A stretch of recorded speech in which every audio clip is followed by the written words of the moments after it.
It was a major train derailment which caused massive fires and spilled toxic vinyl chloride into a small Ohio town. WAD's Doug Wolfe was the first to report in 2023.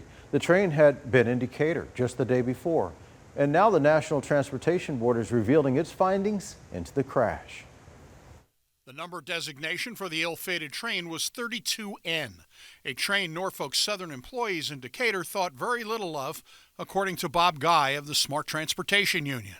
I don't know if you recall that train ID was 32N. Crews have called that the 32 Nasty. N stands for nasty. The National Transportation Safety Board, NTSB, holding its last formal hearing into the February 2023 wreck in East Palestine, Ohio. As we first reported last year, the train ran into multiple problems after it left Decatur and long before it derailed, despite being inspected after adding 40 cars to make the train 149 cars long.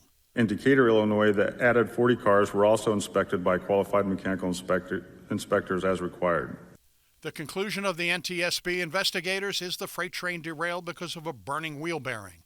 Rail side defect detectors sent alarms regarding the temperature of the bearing, but an employee at a dispatch center monitoring defects may have missed it when he quickly ran out to get something to eat. No lunch break, no bathroom break. Right. They'd have to run down and then come back, which I think is certainly not a way to run a railroad. The major fire after the derailment caused by an aging DOT 111 tank car, a model with a long history of having a weak outer shell.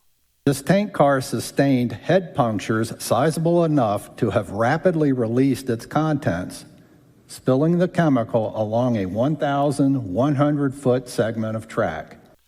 The tank cars back in Decatur after the accident had another problem. Hazardous material placards burned off, making it difficult for firefighters to know what they were battling. In Decatur, Doug Wolfe, WAND News. The NTSB is conducting a separate investigation into the safety culture at Norfolk Southern.